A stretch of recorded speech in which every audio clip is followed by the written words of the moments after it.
current school of thought on both sides of politics is that we just print more money and pay our bills.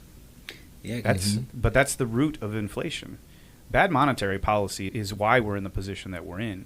And it's been over a long period of time. It's not just Kamala Harris. It's not just Donald Trump. It's not just Greg Stanton, my opponent.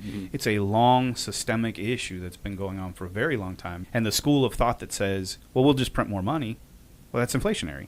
You inject more into more supply that goes in, then all of a sudden prices go up to balance that supply out. It kind of goes back to our kids like we were talking about, right? If you just let them get away, they're going to, hey, I know mom's a little soft on this part, dad's a little soft. I'll print more money. They have more money in their bank. Right? It's kind of this, that's who we've groomed as politicians, I guess. But as you said, with the lobbyists, right, it's hard for a candidate to speak on a position when you have a lobbyist backing them. To some degree, in that position, right? So if somebody's cutting you a check for, let's just say, $600,000, and they want you to advance the project of this, sure, it's hard for you to say, well, no, I can't advance this project because I need this $600,000 to secure my seat, right? So it's hard to construct how the government is because it's all. I'm from Chicago. It's all pay to play, basically. Yep. You know. So. Well, and listen, that's part of the Constitution that has been changed over time. So it used to be that your state appointed your senators. Mm-hmm. The benefit to that is that the senators then are responsible to the state. To the state. The states are the state officials are elected by the people.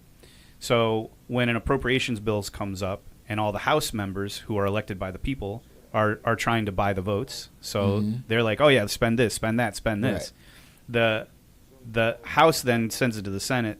The Senate goes back to the states and says, well, we want more money. The state says, well, I'm not going to raise taxes to pay these bills. Right. And there's your check and balance. But that's been undone now. So your senators and your Congress folks are both elected by the people. And so then it becomes buying votes. It becomes what programs can we put out to encourage people to vote for us. And you see it all the time.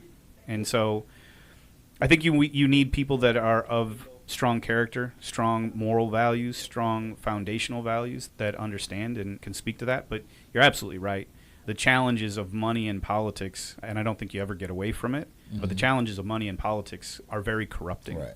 For me personally, I'm the largest contributor to my campaign. I'm not saying that I haven't taken money from PACs or groups. It will never amount to more than what the voters in this district and myself have put into our campaign. That's it. So one thing as real estate investors, small business owners, we're going back to the big corporations. So there's a build to rent. We need housing, right? Yeah. So we're underbuilt. So either way, you need these developers to build houses. Correct. Right? It just seems like a lot of them are, a lot of the permits that are passed are for the build to rent, right? It's just going to have allow renters to move up. But, in that world, the build to rent or these apartments that we're facing they're like amenity-driven apartments. They're not affordable.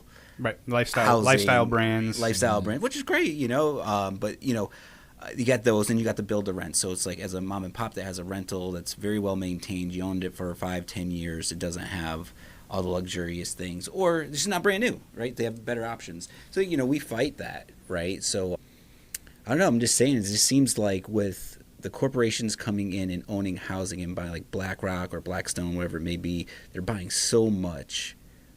Like literally, they want to own like half of the housing by 2030, or it's like these predictions are out there. It's like, how do we control that? Like Aaron Chapman, one of our members here, he said, we're turning into a subscription-based business.